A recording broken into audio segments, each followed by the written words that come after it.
Greetings and welcome to In-Depth. I'm Dike Rostant. The Lilly Foundation for Human Development's Managing Director, Glendora Lashley, she graduated Valedictorian of the first Tobago cohort of the UN Women Foundation's program, Training of Facilitators. She joins us now to give some background on the exercise, feedback on the process itself, and how she believes this can impact the work that she does.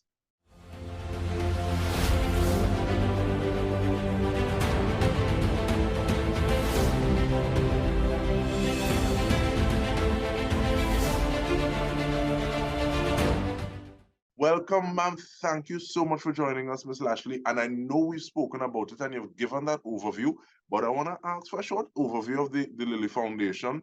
And have you seen your mandate change over the course of operations? Okay, so good afternoon to my favorite TV presenter, Dike. Yes, the Lilly Foundation for Human Development, we are a nonprofit organization in Trinidad and Tobago, been in existence since 2009, officially registered in 2010. We are a youth and community development organization. We started off really just to help grassroots around Tobago. And as you're talking about the shift in our mandate, it definitely has evolved from then to now. In 2014, I believe it was, we started a project, After 12 is Not Lunch, a short video series that was aimed at combating gender-based abuse and violence in Trinidad and Tobago with a specific focus on Tobago. That took on a life of its own. And because of that, and it being a builder, a more official builder to the work that we were doing before, we began taking on more projects, initiatives around gender-based abuse and violence. And so we're here today at this point in 2023, still championing the cause, doing it in the same way, but using the exciting innovation and creativity of the people in our society. Make me want to ask, what does it take for you to decide, okay, well, I'm taking on this project? Well, it really has to do with the immediate and more deep issues affecting our people. We focus a lot on the socioeconomic issues. Usually we like to refer to these things as social issues affecting young people in Tobago and Trinidad. It is no secret that abuse against women and girls had been trending for quite some years now. When we started the work to be able to offer support in a more official way, what we found is that you can't address issues with women and girls unless you address boys and men. And Dike, I need to give you a plug here and champion the work that you've been doing, even reaching out to me for us to do this interview. You are a man in our society, a man who is mature, empowered, and has a significant platform. And the fact that you have opted for us to have this interview today, that speaks to the level of engagement that we need, particularly from the males in our society, the men and boys. Because usually when we think about gender-based abuse and violence, we think about perpetrators in domestic violence. And that usually, because of the reported statistics, goes towards boys and men as perpetrators. And so you guys get a bad rap. But there are multiple aspects to gender-based abuse and violence. You're talking about emotional abuse, you're talking about, those other aspects, financial abuse and so on. We're also talking about neglect, which is something, because it has been fairly commonplace in Trinidad and Tobago and the Caribbean region, many of us tend to ignore. Leaving children at home, even though our law now says a child is somebody under the age of 18, leaving children at home is considered neglect for an extended period of time. Now, you're not supposed to leave them at home at all, given the laws in Trinidad and Tobago. But let's think for a bit about our social upbringing. Normally, you and I may be in the same age range. We have been home, sometimes alone, sometimes with a sibling, that kind of thing. Sometimes you have a whole older sibling looking at us and so on. And so being able, for us at the Lilly Foundation for Human Development, being able to look at our cultural nuances and try to assist to improve the situation. Because let's face it, you can't just run in people's lives and say, hey, stop what you've been doing, for all this time, especially if you don't have a real solution to be able to assist them. And so we've been aiming to really look at the issues that affect all of us. Particularly, it started off as grassroots, what we consider grassroots beneficiaries. But what we also learned, Dike, is that both in Tobago and in Trinidad, even the people that we do not consider grassroots, many of them are affected by the very same issues. It's just because of their social status, it's not necessarily amplified. And so when we talk about our own environment and who we target, that's an idea as to how we go about doing our work at the foundation. And you're saying this, and you have me casting back in my mind, and the idea of nuance is one that I appreciate from you, in the sense that one, as opposed to just saying, okay, you can't just run into people's homes or circles and say, stop doing what you're doing, as opposed to just behavior change, it's more of a behavior exchange. So how do you get people to think about what it is they're doing different and have those incremental steps to help them along that journey?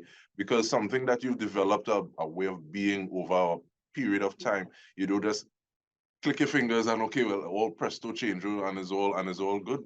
And even like looking at that nuanced approach to domestic violence, I remember I was speaking to somebody actually today and telling that person that two of the things my mom said that she wanted us to do growing up, and this is the boys specifically, she wanted us to learn how to wash our clothes and wanted us to learn how to cook for ourselves. And her words so nobody could bust style on you. But I can also see that because every conversation, there's a level of power in that dialogue. So how that can go. So it's really interesting when you build it out a little bit, as opposed to saying, okay, well, it can only be this, and it is so much more than this, even though there are things that we see and they're very apparent. But shifting back to the work of the Lily Foundation and what it is you have been doing, though, how did you become aware of the foundation, the program training of facilitators? Was it invitation, something that was advertised, competition style? There was only a certain amount of cohort. What was that process like? Well, in this instance, we knew about the program before it had been in existence. There has been previous training in Trinidad. In this instance, it was a training for a Tobago cohort, if I am not mistaken, the first Tobago cohort. And so this was through invitation from the host, which was the ministry, the Office of the Prime Minister, sorry, Gender and Child Affairs Division, which is led by the Honorable Ayana Webster Roy. She has responsibility for that portfolio. And while we did not interact with her directly in terms of the invitation, it came from the technical staff at the office. I am not completely sure how they went about selecting or inviting all of the people to participate, but I will say that they chose well. It was a very well-rounded group of participants. It included a lot of the primary intervention responders, workers at the Division of Health, Wellness and Social Protection under the Tobago House of Assembly, other NGOs. You had other NGOs in Tobago like Women of Substance and so on, their founder, Onika Mars. So several other key people in Tobago who are doing this type of work. We were all trained, 25 of us, and well, you saw the result in terms of the graduation. Now, I want to permit me to piggyback on something that you just said there, because it sparked a thought.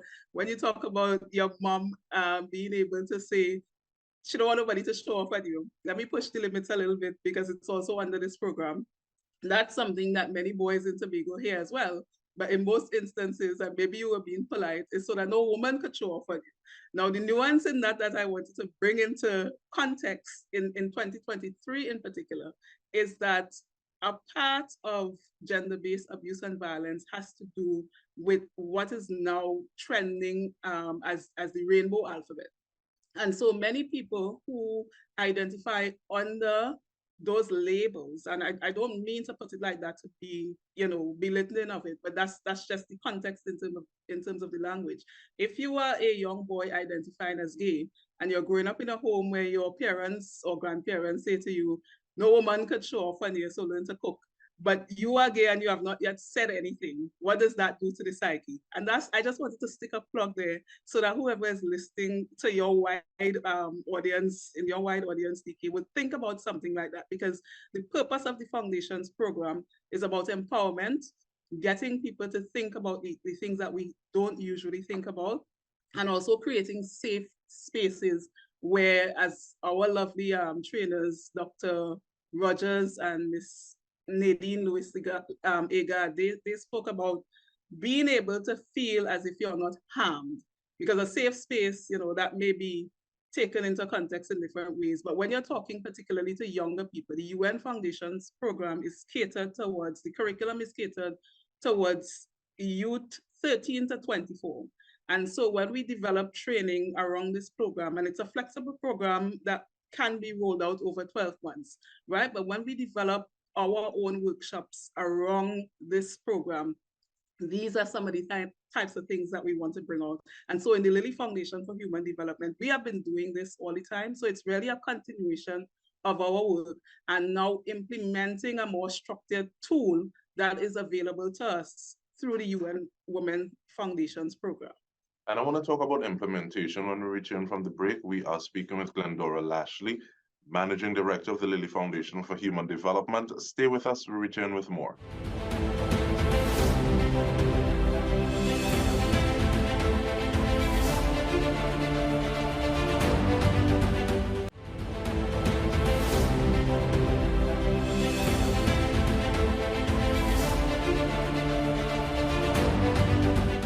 Welcome back. We are speaking with Managing Director of the Lilly Foundation for Human Development, Glendora Lashley. Increasing capacity by being part of the UN Women's Foundation program, training of facilitators, valedictorian no less. Congratulations once more. And one of the things you said, that this is part of the course with work that the Lilly Foundation has been doing, but at the same time, it helps to formalize the approach a little bit. What are some of the ways that you see immediately this impacts the work that you do, and how it is you roll out some of those programs?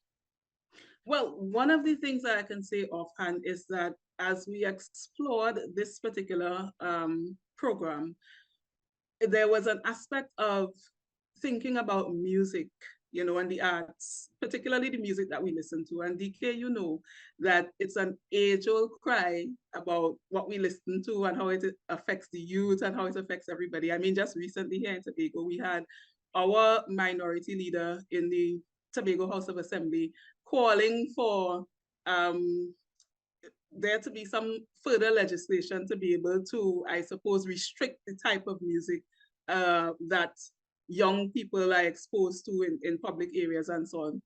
And for me, that has always been a bit complicated.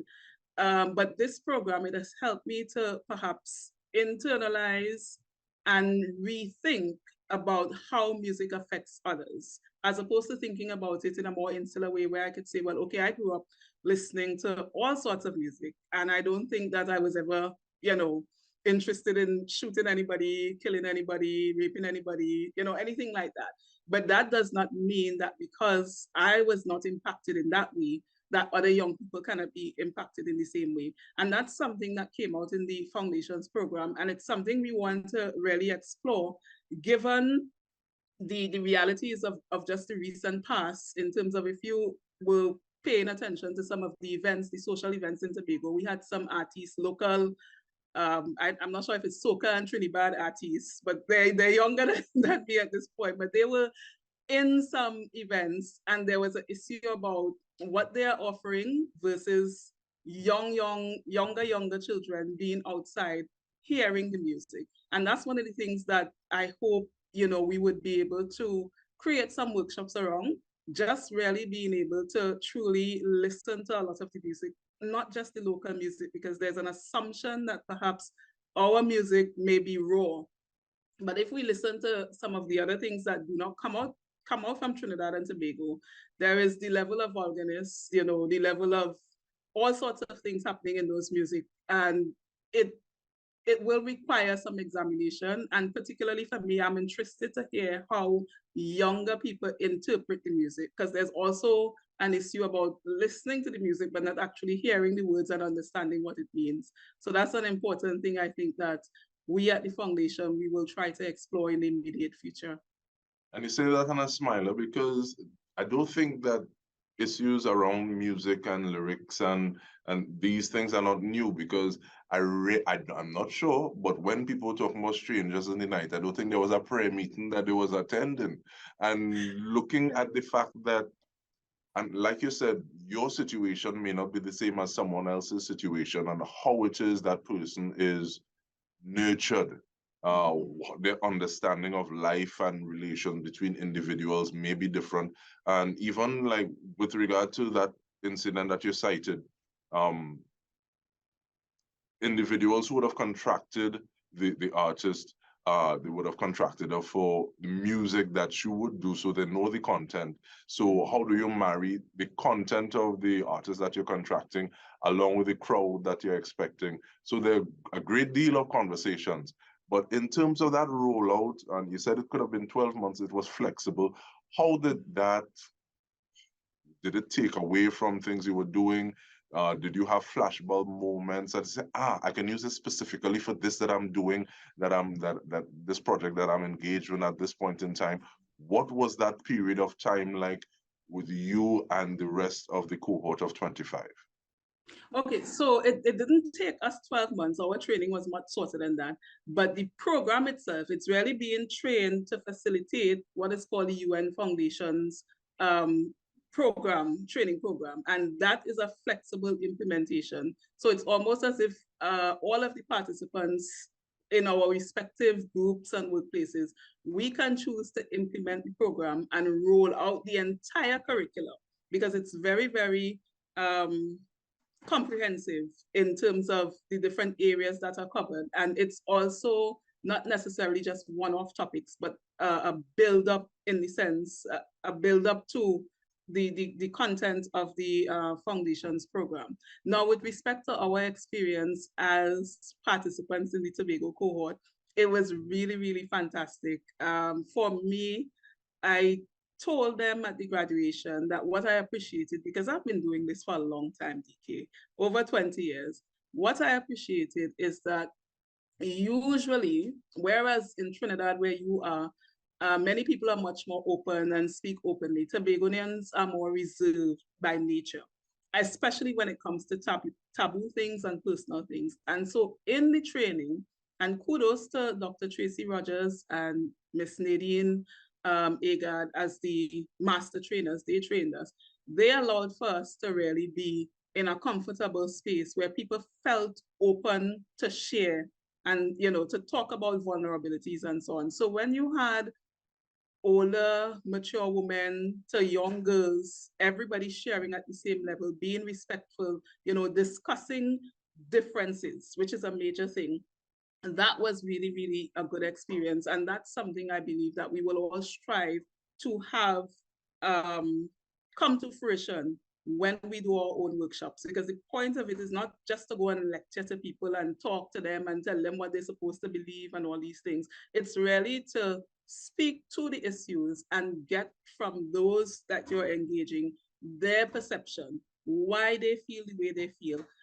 We can explore how different people may perceive something, because again, it's not about saying to somebody your way wrong and my way is right. We're not doing that. And Dike, you know, at the Lily Foundation, we don't do that at all, right? So it's engagement, and it is really getting an understanding from participants about how they feel about different issues. If there are issues that we identify, okay, there's room for improvement in here in this area, what sort of issues can we explore? So it's almost as if you go to get a professional service done, and they help you to understand from your own inner being what are the things that you need. And that will be our approach. That, I believe, is the approach that the trainers, the master trainers, took with us. And it allowed us to really just kind of explore all sorts of things. We heard about perhaps issues that we did not know, you know, or we may not have experienced personally, but somebody can share their own experience about how some particular taboo area or an experience in childhood or an experience in marriage, how that has affected them. And that is what we will bring to our implementation when we start rolling out our own programs. And I really appreciate that because, sometimes you have a first cohort and the first cohort can be the guinea pig while you're working out kinks and whatever. But I'm glad that you said that they were able to bring things out and allow you that space to feel vulnerable, because there's power in feeling vulnerable, and it allows you to grow in a way, because I've heard people say a comfort zone is nice, but they don't really find anything growing out of that comfort zone. But in terms of putting yourself out there, being present in the moment, I want to ask I don't know if it's a social work question, but how did that make you feel when you get the news that, hey, congrats, you're the valedictorian? Well, to tell you the truth, Dike, I only heard that word on the day of the graduation. And so if you ever get the chance to see the recording of the graduation, I did speak to, well, I only hear this now. So that's the big word that they're using, really and truly. When I was asked to do it, I was asked in the context of preparing remarks on behalf of us as a cohort. And so that's what I try to do in terms of delivering how we felt throughout the process, what we experienced, giving feedback, highlighting some of the key areas or the memorable moments that we had as a cohort.